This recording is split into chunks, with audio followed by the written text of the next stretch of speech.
Empathy versus boundaries. Now, empathy, when it's done correctly, can be extremely helpful for yourself and for other people. But when empathy runs dry and isn't really practiced mindfully, I guess I would say, then it can run into enabling, and it turns into enabling, which then turns into resentment on your part, which then actually robs you of your ability to have empathy anymore. So it's important, if you are like a very empathetic person, or if you just want to at least communicate to someone that you have empathy, that you sort of understand the line between helping and enabling, between empathy and boundaries. And that's what we're going to talk about in today's video. Just before we went live, I was chatting with Campbell and I said, Campbell, what did you got to say on this topic? And she said, empathy and boundaries ride together on the same bus. And I thought that was a good metaphor. In my mind, I pictured, like, I don't know if you guys remember riding on the bus. I rode on the bus, still on the little green seats, you know? And in my mind, it's like I pictured empathy and boundaries sitting on the little green seat, like two like besties, like talking about everything together. And I think that's a great metaphor, because when you can use these things together and they work in sort of coordination, then it works really well. But when you practice empathy without boundaries, it leads to a big old mess. So let's talk about how that happens first, and then maybe we'll talk about how to like get that train back on the track, get those two in the same bus seat together, being friends again. Pretty often we get new family consults, and what is going on a lot of times is the family, they'll be telling us the history and everything, which is totally normal. And you can tell that the family member has a great amount of empathy for the person.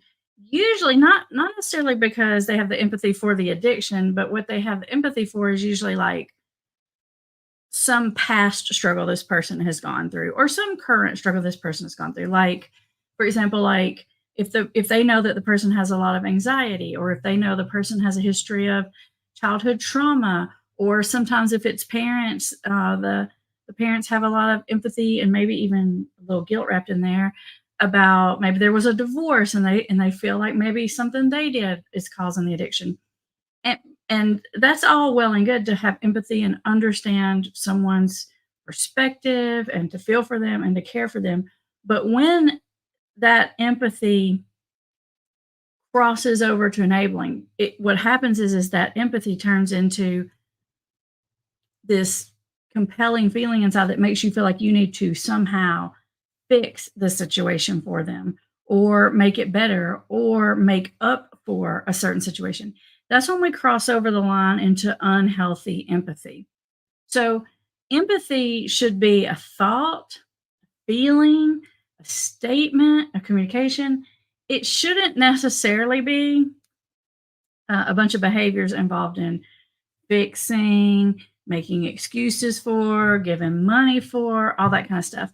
What happens is you feel like you're compensating for whatever difficult thing that this other person is facing in life, because you really do see where that would be really hard, and you do care about them, and you can understand things from their point of view. So you try to mitigate it somehow. Like I said, make up for it, fix it, or some kind of way. But when you do that, it leads not to a great place, because typically when you're so empathetic that you're fixing everything for someone, they never learn to fix the thing for themselves. And that's when you move over into enabling. One really easy way to remember this, and it's sort of like a little formula that I have, but when you're helping someone, you leave with a really good feeling. Always. Doesn't matter. Helping anyone, you will leave a good feeling. So you know you helped because you feel good about it.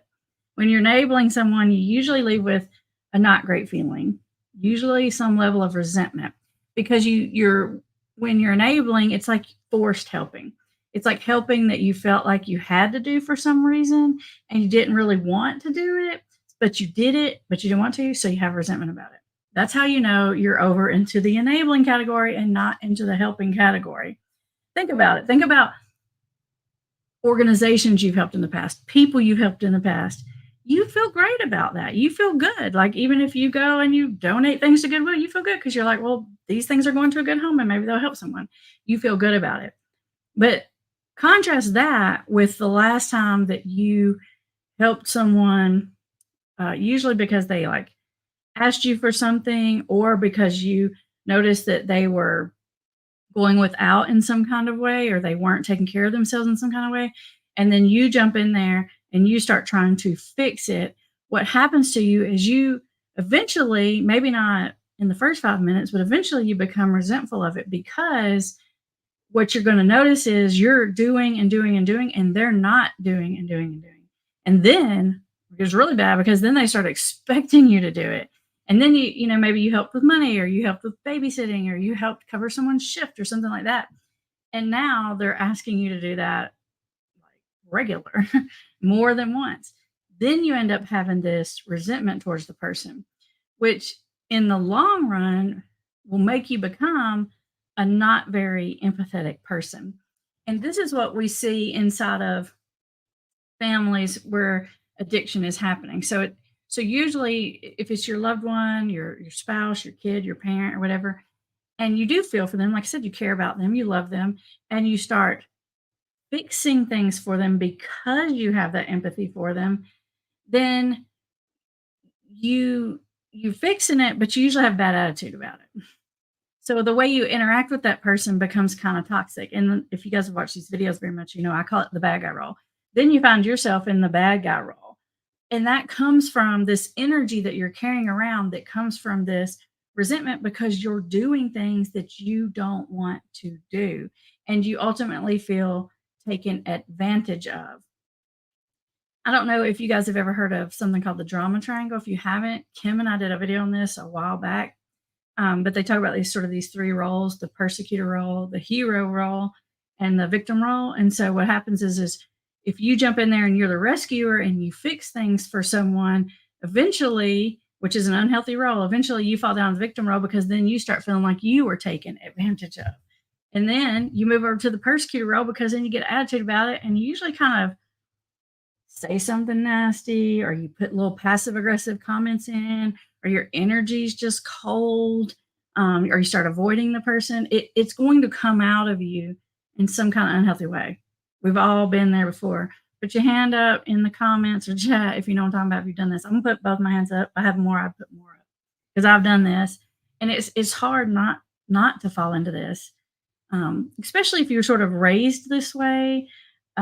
You may have even been overtly taught this, maybe through like a religion or just through like your family history and culture and what your family taught you was right and wrong. And like I said, it's always okay to help and you will feel good about it and you'll have a good attitude about it.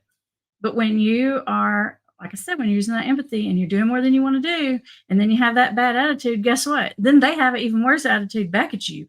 And now you're really mad. Now you're like, oh, I did this and this and this, and now you're sassing me. And then now you got like the toxicity of the power struggle and the bad guy role. And we're all up on the drama triangle with the victim, hero, rescuer, perpetrator, all that kind of stuff, all those unhealthy roles.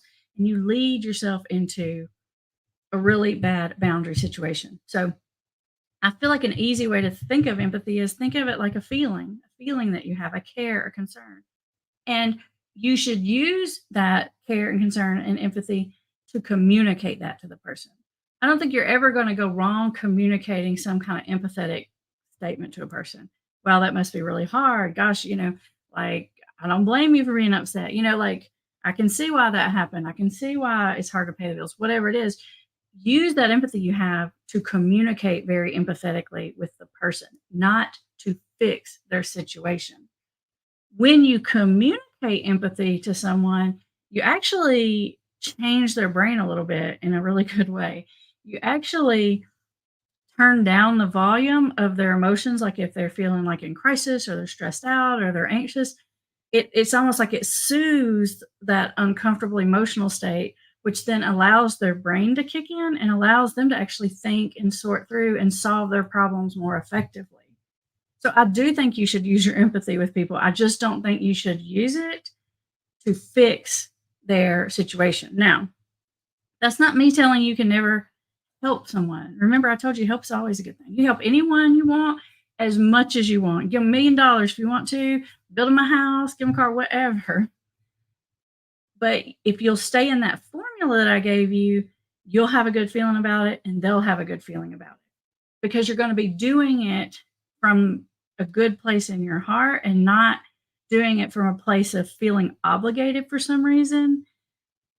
And if they're helping themselves, if someone's trying to better their own situation, if someone's trying to dig out of a hole, even if they created it, it doesn't even matter because we all create our own holes, right? Like I've dug my own holes a million times, right? You can still have empathy for someone who put themselves in a situation because we've all done that before, right? If they're taking steps to fix it and you're coming alongside them and you're sort of matching them one for one or something like that, you're going to be fine. If somebody's working hard and maybe they've like dug a big financial hole and they need some help paying some kind of bill, but they're working hard and they're paying the other bills and they got a job and they're trying to get caught up, you're going to feel okay about that. What you're not going to feel okay about is when you're paying somebody's electric bill again this month and you've paid it the last 3 months and they're not even working. You're not going to have a good feeling about that. You're not going to have a good feeling about it if you're covering someone's shifts. Like maybe you work with someone and maybe they're a single mom, right? And you have empathy for them. You're like, man, I don't even know how she does it. She's got 3 kids. She's a single mom, right? And she has one of the kids are sick one day or whatever, and you cover for that person. You'll feel fine about that. But if it keeps happening over and over, and you feel like the person isn't trying to help the situation themselves, that's when you're going to get into like a not good place in your heart about it, which is going to lead to not great behaviors and vibes. And then you feel upset with them. And then you feel upset with yourself for feeling upset with them. And then you feel upset with yourself because you feel like you were weak and why did you cave in and you shouldn't have done that. And now everybody just feels bad. And they can feel that coming from you. Having those good, healthy boundaries will allow you to care for someone more effectively and more properly. For example, here's an example that I sometimes give to like young people who I see in counseling, and this doesn't have to do with addiction, just like a regular something. Like I can remember I was counseling this young girl one time. She was like 18 or 19, and she had this little house. It was a small little house, but it had like 2 bedrooms, and she was living in the house. She's going to college, and she had a friend who she worked with, but who had no family support. I think they worked at like a fast food place or something like that. And she wanted to let the friend move into her house with her to help her out because she really didn't have anywhere to go, this friend of hers. And we were talking about, and she said, well, I'm just going to let them live there for free. And I said, well, let's talk about that.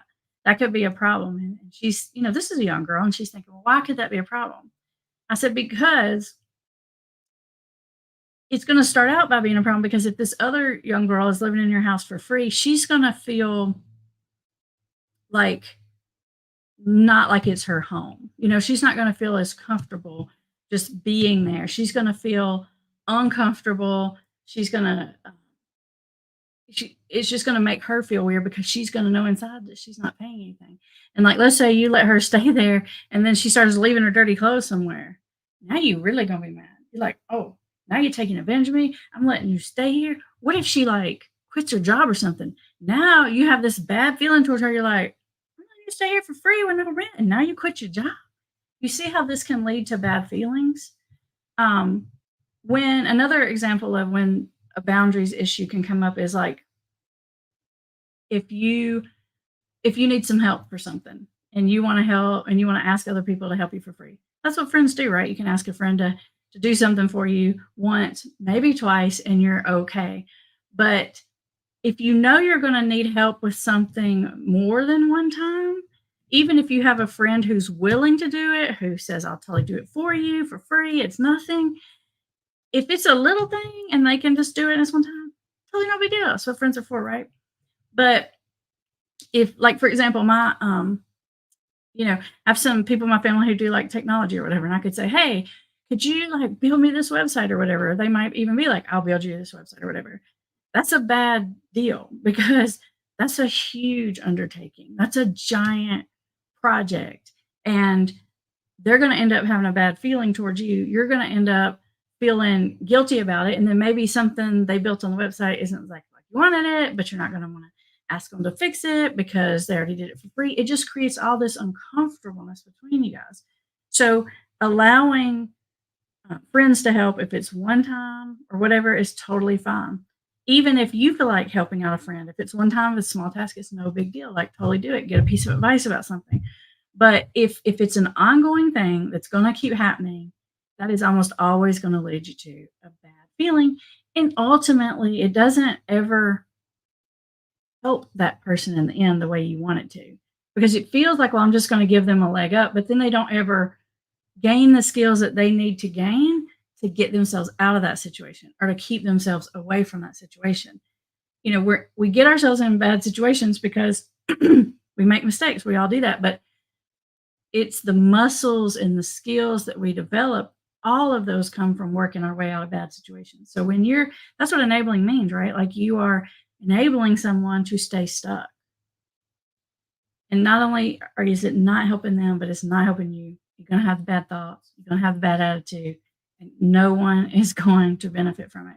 So the next time you feel tempted to do that, that's what I want you to remember. I want you to think, no, I care about you so much. I'm not going to ruin my relationship with you by doing more than I'm comfortable with doing. Now, can you set that boundary in a very kind, loving way? Totally. Should you use a lot of empathetic statements when you do it? 100%. Don't make the mistake most people make, which is to do the thing, but not express the empathy. Most of the time, it's like we help someone out, but then we have that resentment. So we're sort of sassy with the person or sarcastic with the person. And it really should be the opposite way around. I want you to be kind to the person. I want you to express that empathy. And if it's a one-time thing every now and then, totally help them. But don't always fix the problem. It will not get better if you're doing that. All right, Bree is on here with us. Bree is going to put some questions up here for us. Now, there's a little, if you're watching live, there's a little delay. So you may want to go ahead and pop your question in there. Because every time I hit end the broadcast, then like 4 more questions pop up. So Debbie says, what is the formula just came on? There's really a couple of formulas. One formula that it's just sort of my way of understanding enabling is helping leaves you with a good feeling. Enabling leaves you with a bad feeling. That's how you're going to know which category am I in. If you left and you felt great about yourself, you helped. If you left and you felt bad about it and you have nasty thoughts and you're mad at yourself for doing it and you're mad at them for putting you in the position for you to have to do it, you're enabling. So that's one. And then there's that second formula as far as how much to help is you can help as much as they're helping themselves.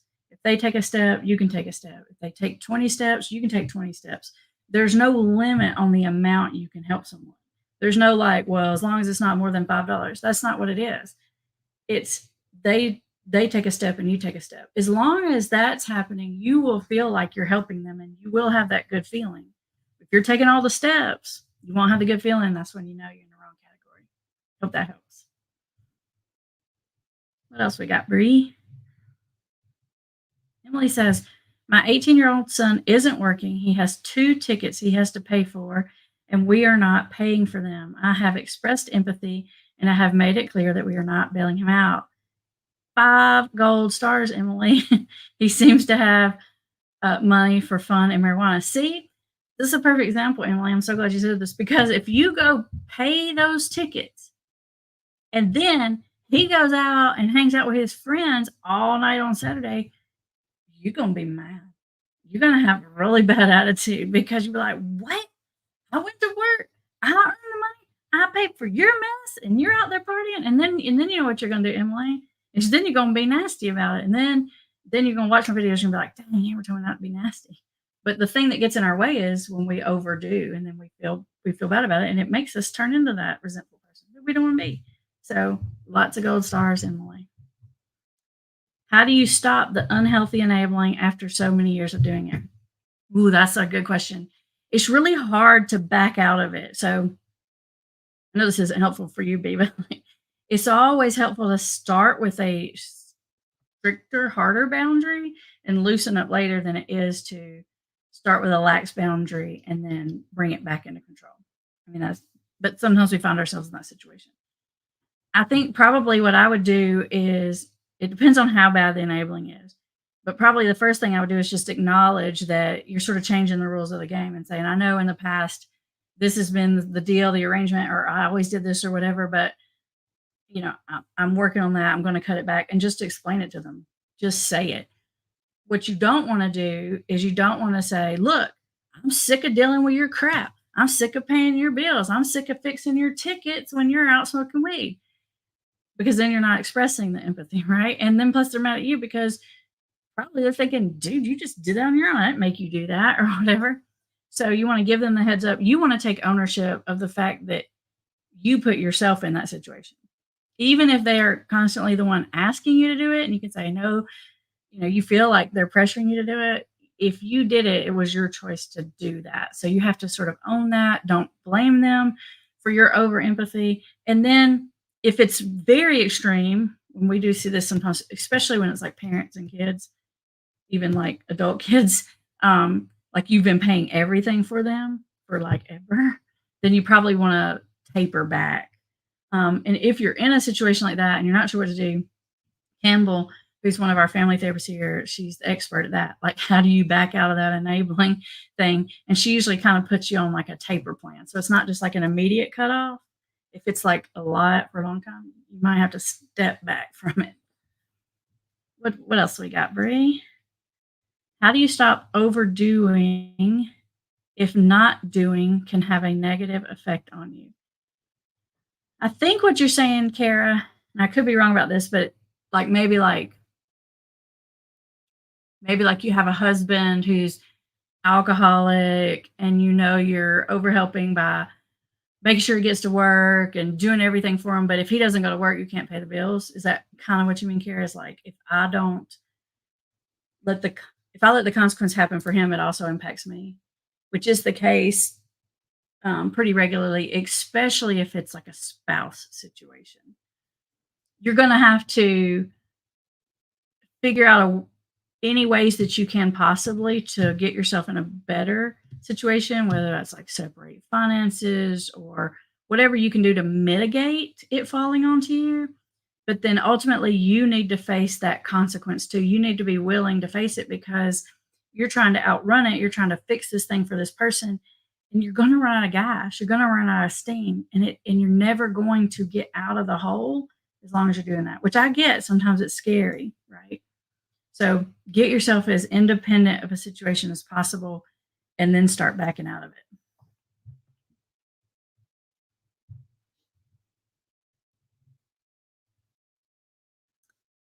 A New Beginning says, what is it it's done what if it's done out of fear? That's very similar to Kara's question. What if it's done out of fear? The things that can make you enable are usually over empathy, fear, and sometimes guilt. Those are the sort of like the three things that are most likely to make you be helping in a way that you don't want to help. A lot of times, I know this is going to sound terrible, but for most people, that fear is like, what if I lose my loved one? What if they're homeless on the street? Those are usually like the big daddy fears. The thing I would say when I know this doesn't sound nice is you've already lost them. It's already happening.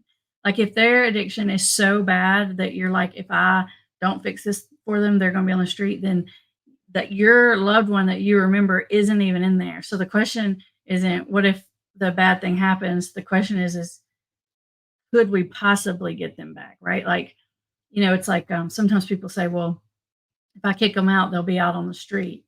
And it's not that I tell people you have to kick a loved one out because I don't. But I'm also saying like their misery isn't really any worse when they're on the street than when they're in your house. They're not any safer on the street than in your house.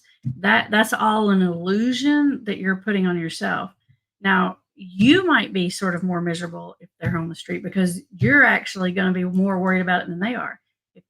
And the reason you know that is because if they were worried about that much, they would fix the problem. They would solve the problem. Like when it comes to like the homelessness, there are shelters everywhere. There are programs everywhere. You can call them and you can say, hey, I found this program, this shelter. Will you go to it? And they won't go to it. That's how you know you're worried more than they're worried. Fruity Mango says, Fruity Mango, every time I see that, profile picture makes me laugh. Feels like I'm being punished for trying to help my husband quit his 20-year weed addiction. He tries to band aid childhood trauma. He's sober 1.5 weeks and will find any reason to get upset and blame me.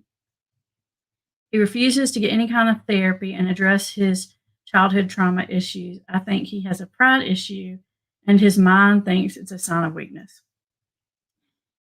Uh, this is actually really common. What I would say to you first, if it's only been 1.5 weeks, I'm gonna give him a little extra room just to be kind of moody. I'm not saying like abusive or dangerous. Okay, I'm just saying being kind of moody and grumpy and irritable and impatient and whatever, because it's dealing with withdrawal. So at 1.5 weeks in, the person's still going to be in withdrawal. So I'm just going to give them some space. I'm just not going to have that many conversations with them. And then what I would say, even though you're frustrated, because it's like, why don't you go get help at least to deal with the childhood trauma? If you just validate the fact that they're trying really hard to stop the marijuana, if they're 1.5 weeks sober, if you can say, you know what, I know this is really hard. I know your anxiety is crazy. I know you probably can't sleep. Those are the empathy statements. This is where they come in. That's where they're helpful.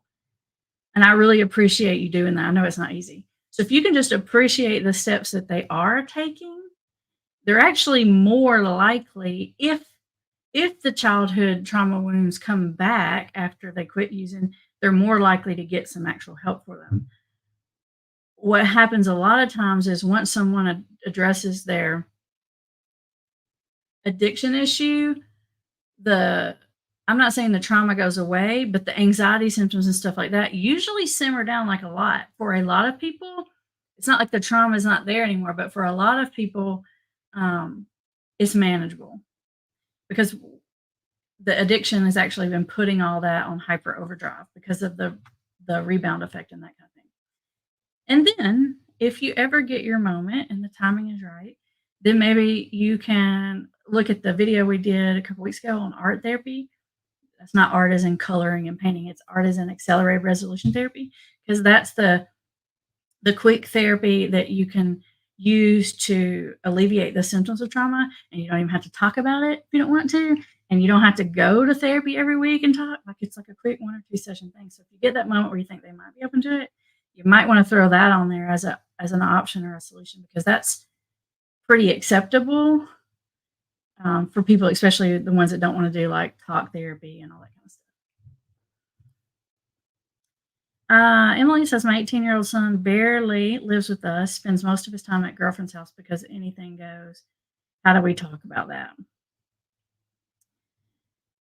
But we see that a lot in like the young adult situations where they're with their parents, and the parents end up feeling like, dude, I'm not the hotel. The boundary around this is, if he's living in the house and he's just leaving a mess everywhere and he's not even helping, he's leaving like, dishes with food in the room, he won't even like take the trash out or do anything to help around the house, then you set boundaries around that behavior if that's what the issue is. If the issue is you just want him there more, you might be moving more on his side of the street. The issue, and Emily, you're the one that said it was about your son had the fines to pay. The fines are where you want to set the boundary more than how much time he spends at the girlfriend's house. If he steps in and starts to address like working and stuff, that will help with the girlfriend thing. The other boundary you can set on that if you want to is, if it bothers you that he comes in late, you can say, hey, if you're coming home, I need you to be home before 11 because we lock the door and we go to bed, and we don't want to have to worry about it after that.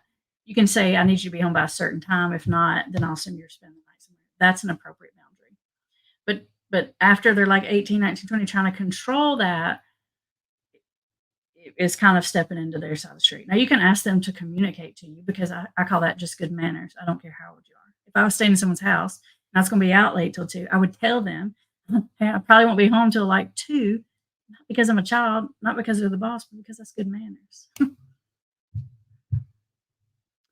Sonia says, is coming off someone's bond a consequence or punishment for them? The agreement was get out of jail and go to rehab. No longer in rehab and actively using.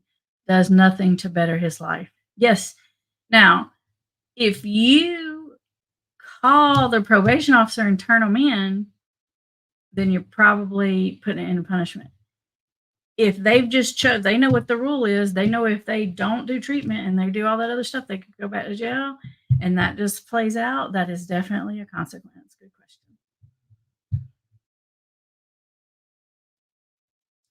Anu says he's in treatment and he wants to come home. I don't feel safe with that. But if he goes to his parents, mom does drugs, what now? Okay, this is an example of what if I'm enabling because of fear? If you don't feel safe with that, when you say you don't feel safe with that, that makes me think like it's not safe. The person is abusive, or you have kids in the house, or they're bringing drugs in and there's kids in the house. There's a reason why you're saying that. And you have to always put safety in front of like what's necessarily therapeutic. The fact that he doesn't have somewhere else to go probably is part of the consequences of their choice. He can go to sober living. There are plenty of other things that can be done to help that. So you can help him come up with some options, but I wouldn't necessarily fix that for him. What was the ART therapy mentioned? It stands for Accelerated Resolution Therapy, and we did 2 videos on it in the past, like, couple of months. And if you go to the main channel, it has tabs at the top. One of them says live videos because both the videos we did were live. You can find those 2 videos in. It's not that many weeks back. It's really kinda cool. You should probably watch the videos to understand it because it's like a whole different thing. Alexa says, "There is a course that my husband has expressed interest in, and it seems like something that may increase his motivation for productivity and healthy lifestyle. However, it's a $7,000 investment." My question is, if you think is that something you think you could positively impact him toward recovery, or too big of a risk since he's not yet fully sober?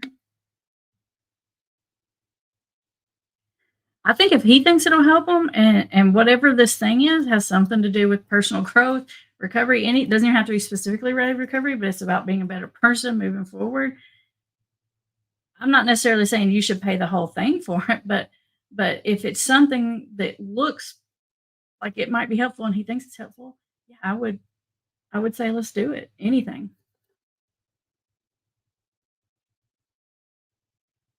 If you can't afford it, I wouldn't like take a loan out to do it necessarily, or put yourself in financial jeopardy to do it. But yeah.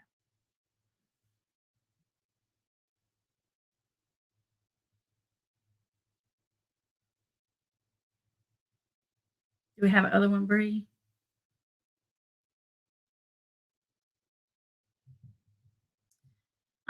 Hi, Prairie Mama says, child has special needs and needs to stay local to her school and after school care. She definitely is living on the edge, but I feel like I need to help because of my granddaughter. Where do I draw the line? The most complicating situations you can find yourself in is when there's like another child involved, like a grandchild. It's really hard. But when a child is involved and still with the addict, it's not the same. Will you put that second part right? Yeah. The child becomes collateral damage. You can't just leave them on the street. I have a daughter that has an alcohol monitor. This is really complicated, and I can tell you that I've been there myself. I have a sister who's had an addiction for as long as I can remember. She has like 6 kids. Um, they're older now, but I mean, they were really young for a long time, and I would have a really hard time not fixing things. I'll get phone calls. Can you pay the electric bill? Can you help me get tires on my car? Blah blah. Because immediately you think about those kids and you think, oh my gosh, like if I don't do it, I'm hurting the kids, and that will hold you hostage. It held me hostage for a very long time. If a kid is in a situation where it's not safe and it's not okay for them, then you should probably take action on that, like call Child Protective Services, see if the kid can stay for you, see if there are ways to help the kid. But what you're going to find is you're going to find yourself in a situation where it's like you're constantly keeping her up, you're constantly doing everything trying to help the kid, but then the kid is still living in a bad situation. So it's really tough.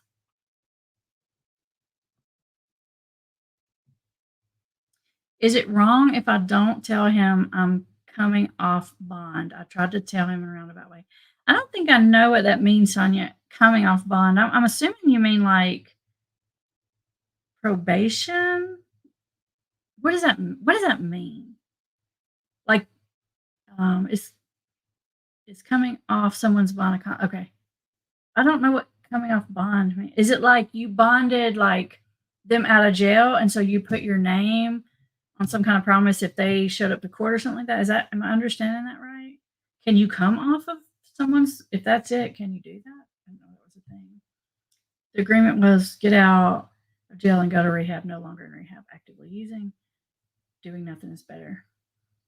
If that's the deal you made with them, in my mind, you've already told them that. So you don't necessarily have to tell them that again. It's not going to make it any better telling them that. You told them that to begin with. I'll do this as long as that. And now they're not doing that. Yeah. No, we bonded him out of jail to go to rehab. Yes, you're right. Okay. Right. So what happens if you come off bond? Like if you, I sort of understand, but I don't quite understand. I'm assuming like you sign something with a bail bondsman. And if he doesn't show up or go back, then you have to pay the money. Can you withdraw your support? I don't know how that works exactly.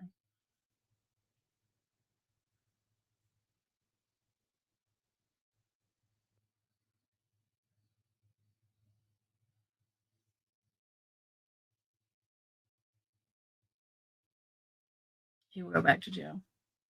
That's the choice that he made. So he knew the deal. He made the choice that he was going to leave rehab and he wasn't going to do it. So in his mind, he rather risk it. So if that's the choice he's made, I don't think you should feel over guilty about sticking with the boundary that you set. We have time for just a couple more questions if there are any. While we wait for that, I will remind you that we always have additional resources in the description. In fact, I think there's the link down there to our free recovery resources page. There's lots of downloads and guides and all kinds of stuff there that you might use. And I also put the link in for the our free boundaries quiz. So we have one made for parents specifically, and we have one made for spouses. So you can take the quiz and see how well you're doing on your boundaries. And if nothing else, just taking the quiz and reading through the scenarios will actually help you think through what would I do in that situation. Pauline says, nephew is prescribed methadone 17 years. Can he ever be successful getting off? Sure. Yeah, people can be successful getting off. It's not easy to get off. I did a video on the channel. This has been a good while back about a young guy from Canada who was on methadone for a lot of years and decided to come off, and he did it the right way. And then he like rode his bike across Canada. It was like this whole thing. It was like really cool. But yes, that can happen. What I would say is he being successful on it? If he's on it and he's stable and he's going to work and he's doing okay and he's functioning, then I say he's okay on it. If he's on it, but he's still not functional and he's still relapsing all the time and this and that and the other, then we need to do something else because it's not working.